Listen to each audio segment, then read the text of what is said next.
Hey folks, by God, thank you for tuning in again. It's great to see ya. Welcome to another episode of fucking Aghast. We got a crazy one today. Luckily, this one doesn't have rape, so I don't have to get too fucking angry. Nothing that's gonna piss me off too much, and hopefully nothing to piss you off too much. But we got a mystery, and we got no closure. But I hope you get what you're looking for. Today we got old biddies drinking and smoking, landladies a-spying, and soot, fire, and feet. Fuck yeah, we're talking about spontaneous human combustion, and more specifically, the unsolved case of Mary Reeser. Let's get into it. Buckle your fucking seatbelts and pick up a glass. I'm John, and I am Kat, who's currently listening to Obscurest Vinyl, one of our favorite new albums on Spotify. Well, I don't know if it's new or not, but we think it's fucking hilarious. Our favorite song is Secrets Your Asshole Keeps, so give it a listen. I'm sure you'll love it too. No, it's not a sponsor or anything like that. We just fucking think it's hilarious. And this is Aghast.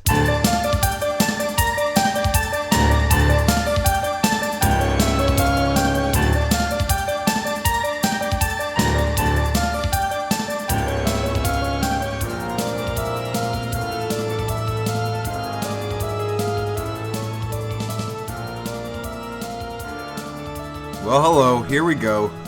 Here we are. Here we are again. Speak into the goddamn microphone. Live and living audio. God damn it. The cat is trying to get into the duffel bag. I don't give a shit. It's another fucking Thursday, and we gotta talk about some death, dismay, and motherfucking dank dunk shit. Is it gonna be a good episode today? I think you'll find this one interesting. We've never covered anything like this before. No? Okay. No. All right. We never, is there even gonna be a death? Yes. Oh yeah. There's a death. Is there a good old rape in there? No. No? Good, because I fucking can't stand those episodes.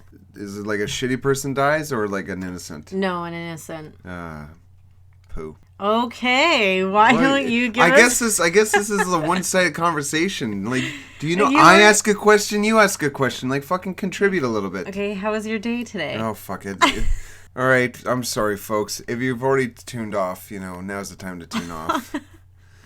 Yeah, because we all know John's about to give his disclaimer. So all right. Everyone clear your afternoon. Shut up. All right, turn on the fucking music. Hey, folks. We here at Aghast have a lighter touch to true crime. The lightest touch you could possibly imagine. We are like that lump you find in your armpit. No. You can't do a cancer joke. That's bad juju. I'm not doing a cancer joke. No. Let me do my fucking joke. Fuck. We are like that bulbous lump that you find while you're in the shower, running your sopping wet loofah. You're just going straight down your arm and you clean your armpit and just then get that waft of BO, wash it away, and for a second your index finger touches something and it's like, what is that? Oh my God. And you realize there's a lump there and it's bulbous and it hurts and it itches a little bit and you start worrying and you start getting upset and you quickly wash your vagina and your feet and your asshole and your penis and you get out of the shower and you quickly dry off because you need to fucking go in front of a mirror and look at this. You can't quite see it because you're probably obese and you can't quite look around at your armpit, and you get in front of the mirror, the fucker's fogged up, so you gotta quickly get that mirror cleaned off. You open the door and get all that fucking heat and steam out, and slowly the mirror mists away and clears up, and you see this red, throbbing, hairy, bulbous lump on your armpit, and you just cringe, and your life flashes before your eyes as your hand trembles as it approaches it, and your index finger and your thumb just gently touch it, and just the slightest bit of pressure and yellowish pus bursts onto your mirror. That, my friend, is a boil that you boiled. Are we the boil or are we the pus? We are the lump of true crime on the armpit of podcasts. And the reason we have to behave this way, the reason for this disclaimer, is because we need to put a bit of air levity into our lives as we do this fucking podcast, because this is dank dark shit and it's horrid and we need to go to work. So if you are not a fan of the insulting, belittling, and overall making fun of murderers, rapists, and the assholes who created them, and all the other bastards who made it easier for them to do what they did, if you don't like that, you're a clown, and you're probably looking forward to the new Snow White movie, and you're upset that they canceled Acolyte, and you're a bastard. For the rest of you, you're geniuses, and you're strong, and you're cultured, and you're patriotic, and we welcome you. We hope that you get whatever the fuck you're looking for out of this podcast, and, well, God damn it, drink up and drive home safely. Let's get into it. Bless your hearts. Good luck. I am imbibing with some white wine, and what are you imbibing with today, John? Well, I'm more of a bourbon man, but I know you are. Today is rye. Today is rye, so cheers. Cheers. Ooh, that was a good one. All right, fuck nuts. Let's get on with the goddamn show. Today, we're diving into one of the most mysterious and baffling cases of the 20th century. What, the birth of my mother? Oh, so funny. The strange death of Mary Reeser and the phenomenon known as spontaneous human combustion. Man, I'm gonna human combustion right inside you. Okay, good one. On our fucking coitus day. This is a story that has puzzled scientists, forensic experts, and the public for decades. Oh, well, shit. I wonder if we're going to get any closure out of this. It was a warm summer evening on July 1st, 1951, in St. Petersburg, Florida. They have a St. Petersburg in Florida? Yeah, of course. I've been there. Okay, well, I believe you. All right. Mary Hardy Reeser, a 67-year-old widow, had just finished her evening routine. She was relaxing in her favorite chair in her apartment, dressed in her nightgown, and prepared to go to bed. Let me guess, she was smoking? It's just like your nightly routine. Shut up. Your favorite chair, your nightgown. Shut up. And a whiskey in Yeah, hand. you're so funny. Her landlady, Pansy Carpenter. Wow. That's amazing. What a great name. It's a very 50s name. My name's Pansy, and I go down to the Piggly Wiggly. She stopped by around 9 p.m. to say goodnight and noticed nothing out of the ordinary. Your landlord just shows up. What is she, like Kramer? They're clearly friends, you know. If right. Mary's a 67-year-old widow. And how old is Pansy? I don't know, but the name Pansy, like you're born 54 at least. Oh, that's amazing. She's probably like an old lady that actually smokes a pipe. Yeah, probably. However, little did anyone know that this ordinary night would soon become one of the most infamous and perplexing nights in forensic history. Oh, I'm ready for this. The next morning, Pansy Carpenter woke up early and headed to Mary's apartment to deliver a telegram. A telegram, you say? A telegram. What is a telegram? It's like a card that it's pretty much like a message. Like someone can call and leave a message for someone. This was like the original text message. Or like the original pager. Oh, that's amazing. No, pagers only gave you numbers, right? So this is like a text. The pagers gave you text. Oh, really? Mm-hmm. Oh. Didn't you see Nelly and Kelly Rowland's Dilemma music video? The text came in via Excel spreadsheet. Well, that was enlightening. She knocked but received no response. Curious and slightly concerned, she decided to check on Mary. When she tried the doorknob, it was hot to the touch. Alarmed, she quickly called for help from the police. When they arrived and forced the door open, they would be met with an almost unimaginable sight. Mary Reeser's living room was largely intact, but her chair was reduced to ashes. What was left of Mary herself was almost unrecognizable. So it was unimaginable and unrecognizable. It was all the uns. Oh my God. The chair she had been sitting in was destroyed, and the area immediately around her was covered in a thick layer of black soot. Soot. Her body had been almost completely incinerated. I don't know, but I don't think I've ever seen soot. We have a fireplace. There's soot in the fireplace. Okay. All right. Fair enough. Only a shrunken skull. A shrunken skull? A foot still in a slipper. And a small portion of her spine remained. Oh, man, that was like a Mortal Kombat fatality. The rest of her body had been reduced to ashes. Yes, you said that already. Oh my God. No, cheers. I said her chair was reduced to ashes. And so was she. Or was she reduced to soot? Now here's where things get really strange. Oh, it wasn't strange No. yet? What, does Big Bird show up? Like, what Oh, happens? good one. Okay. All right, these jokes. Take that out. Okay, I'll edit that fucker. The fire that consumed Mary Reeser's body was incredibly intense. Obviously a very hot fire to cremate her body overnight. Yet there was very little damage to the rest of the room. A few plastic objects nearby had softened and some candles had melted, but overall the apartment remained undamaged. It was as if an intense fire had burned in one spot but left everything else untouched. That's And crazy. we've covered cases where people have tried to burn bodies themselves. And they're adding tires, they're adding fuel, everything to set this body on fire for like 24, 48 hours, and it still doesn't burn everything. Yeah, that's crazy. And this was in one contained area overnight. Yeah, like less than 24 hours. Yeah. Just like, well, Probably- Coronation Street is probably- done, let's burn. 12 hours, really, if you think Yep. about it. Yep. Soon after, the fire department and forensic experts arrived at the scene. They were all baffled. Were there forensic experts in 1951? Clearly there was. Would that be like the- Twin Peaks time? No, period? no. Or is that 80s? That's 80s. Okay. 80s and early 90s. To cremate a body to the extent that Mary Reeser's was reduced to would require temperatures around 2,500 degrees Fahrenheit.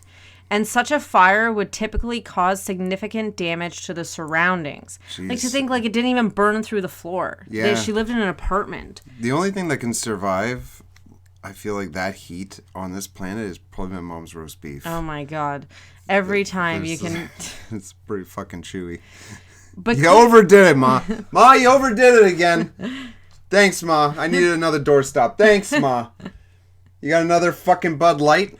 But obviously, as we know, her walls, ceilings, and even nearby furniture were untouched by the fire. I realize I It's used the crazy. word untouched a lot. You Drink. did. We will drink It- for every time I say It untouched. was unimaginable, unrecognizable, and untouched. Yeah, we will It's like be this- adding that to the drinking game. It's like describing my dad's cock. Oh my goodness. The medical examiner, Dr. Edwin C. Lacey, noted that Mary's body had burned in an extraordinary localized manner. Okay, thank you. We all saw that. The initial theory was that she had fallen asleep while smoking and her nightgown caught fire. However, this did not explain the intensity of the fire or the lack of damage to the rest of the apartment. Yeah, or why she didn't go running around the apartment while being on fire Yeah, and like then she out the didn't window like a she goddamn... didn't wake up. Yeah. She just And like, okay, say she even had a heart attack and died in her sleep, and that's what caused the cigarette to fall onto her nightgown. That still just wouldn't explain the intensity of the fire. And the fact that the ceiling wasn't affected either. Yeah. Like all that heat coming off, Yeah. rising to the ceiling. So as we know, the cigarette did not explain the intensity of the fire or the lack of damage to the rest of the apartment. But even more puzzling was the so-called Wick effect theory. Yeah, she did finger quotations there for those of you for closed captioning purposes. Maybe I can get through a line without an Well, maybe I can infection. tell a joke without you interrupting me, you goddamn hijacker of conversation. So the Wick theory suggests that a body could act like an inside-out candle. The fat in the body, combined with the fabric of her clothing, could potentially create a slow-burning fire, but this still didn't account for the extreme heat needed to reduce her bones to ash and in such a short amount of time. After several weeks of investigation, the FBI was brought in to assist. Samples of the soot and debris from the apartment were sent to Washington, D.C. for analysis. The results were inconclusive. There was no evidence of an accelerant or any chemical that could explain the intensity of the fire. The FBI eventually concluded that Mary's death was due to the Wick effect phenomenon, but the lack of clarity in their findings only fueled speculation and conspiracy theories. Well, I feel like the Wick effect is in itself a fucking theory. Again, like, it's still just like exactly like you said, like, she didn't wake up. It said the Wick effect creates a slow burning fire. Yeah. This case quickly became a sensation, not just in the United States, but worldwide. Many people began to speculate that Mary Reeser's death was an example of spontaneous human combustion. a phenomenon where a person seemingly bursts into flames without an external ignition source. While this idea may sound like something out of science fiction, it has been reported sporadically for centuries. Skeptics argue that spontaneous human combustion is impossible and that all such cases have logical explanations, often involving alcohol, smoking, or other sources of ignition. Oh, jeez, how did I get through my fucking 20s without fucking... Spontaneously combusting. Yeah, no kidding, eh? I should have been long gone twice over. Like a Zare's Christmas log. However, believers point to the lack of consistent scientific explanations and the highly localized nature of these fires as evidence of something more mysterious at work, which I would have to agree. Sure, okay, say alcohol, cigarettes, or something else is the source of the ignition. What is causing it to remain so localized and to not spread? We will see the crime scene photos. She had a carpeted floor.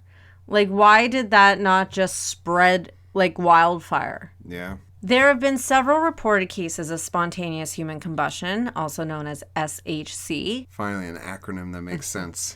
Yes. While many of these cases remain controversial, they have contributed to the ongoing debate about whether SHC is a real phenomenon. A few well-known cases are... Okay, drink if the person was on fire. That's a good one. The case of Jean Saffin, 1980. Jean Saffin was a 61-year-old woman from France who was found burned to death in her home. Her body was discovered in an almost completely incinerated state, similar to Mary Reeser's case. The fire had caused minimal damage to the surrounding area, leading to the speculation that it might have been a case of SHC. However, investigations revealed that the fire could have been started by a lit cigarette or another ignition source. All right, so another old woman who was a smoker. The case of Frances Holloway, 1964. Frances Holloway, a 50-year-old woman from the United States, was found dead in her home in a highly burned state. Her body had been reduced to ashes, and the area around her was only slightly charred. The lack of damage to the surroundings and the intensity of the fire led to theories of spontaneous human combustion, but there was no conclusive evidence to support the claim.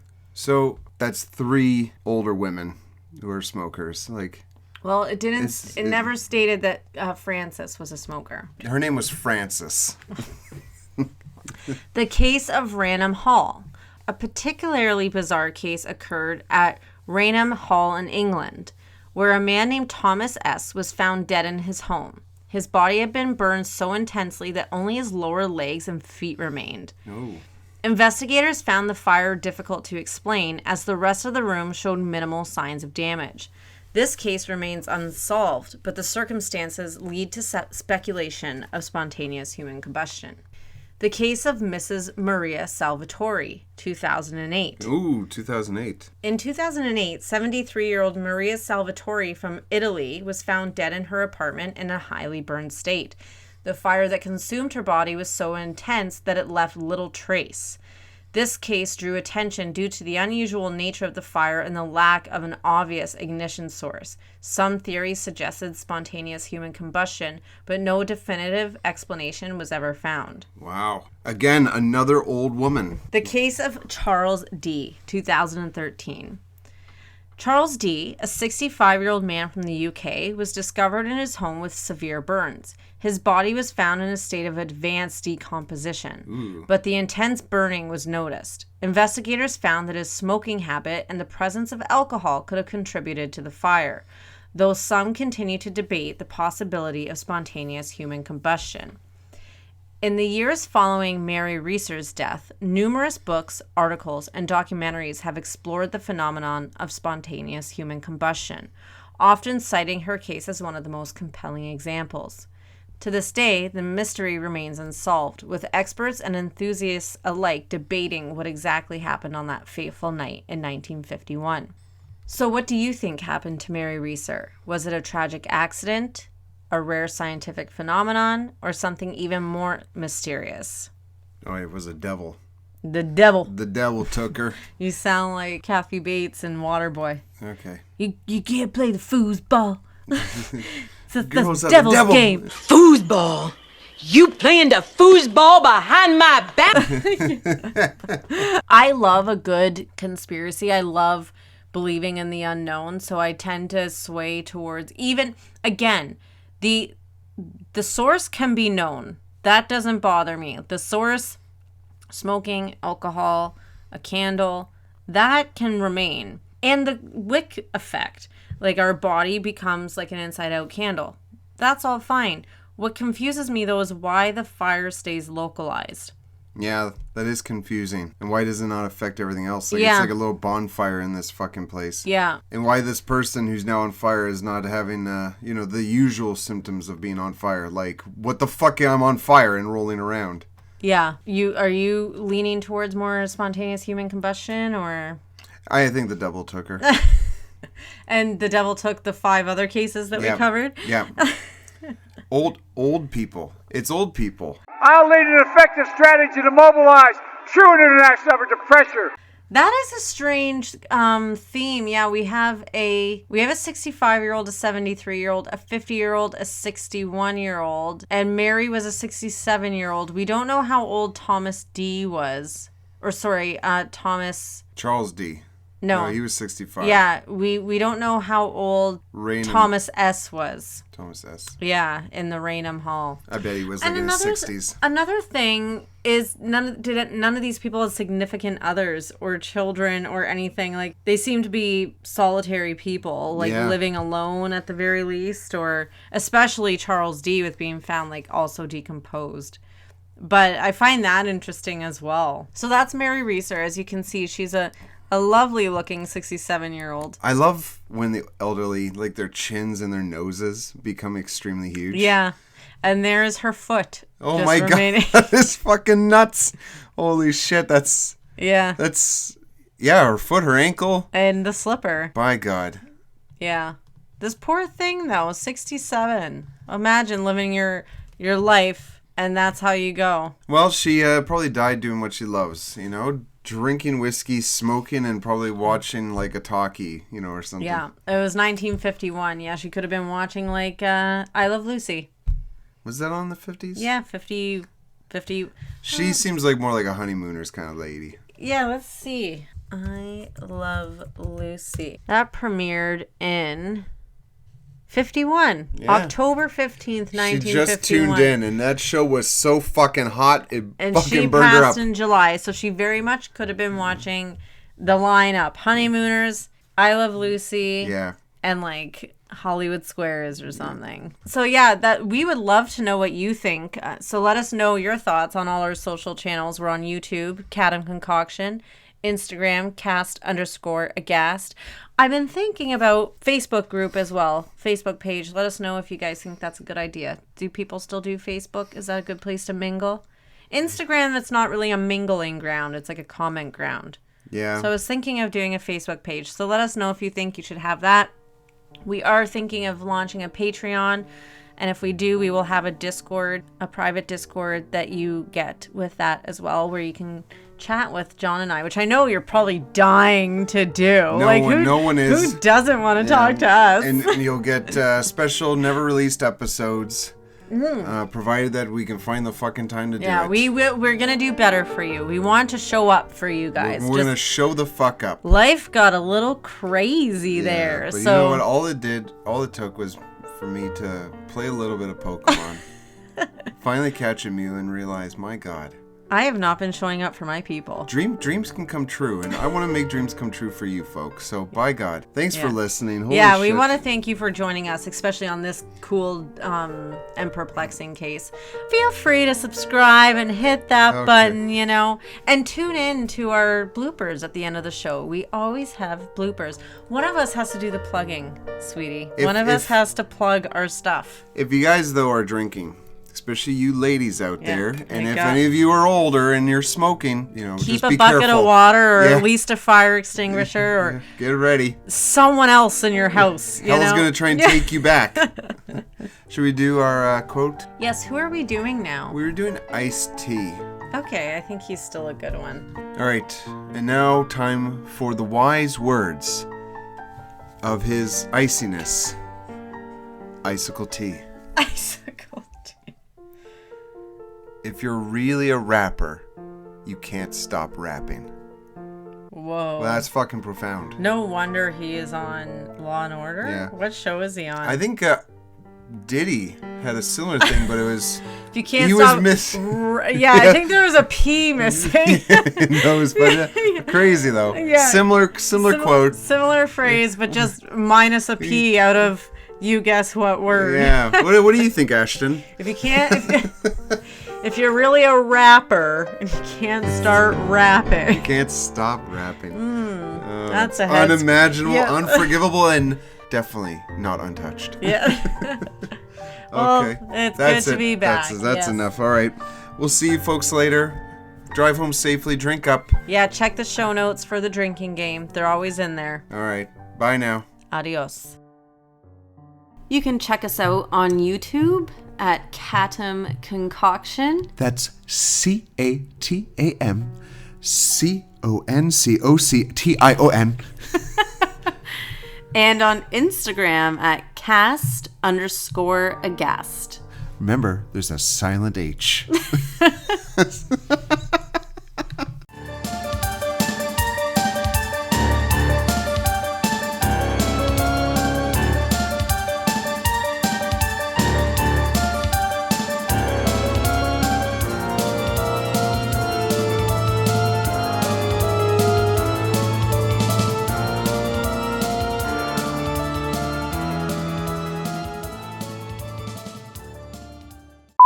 We are like that hangnail. You've done a hangnail before. Mm-hmm. Oh, okay. Mm-hmm. We are the lump of podcast. We are the lump of true crime. What would you say? We are the lump of true crime on the Armpit of Podcast? Yes. Today, thank you for running your finger across my rolls. Yeah. Today we're diving into one of the most mysterious and baffling cases of the 20th century. The 20th century. Pansy Carpenter stopped by. Okay. Stop by. Now here's where things get real.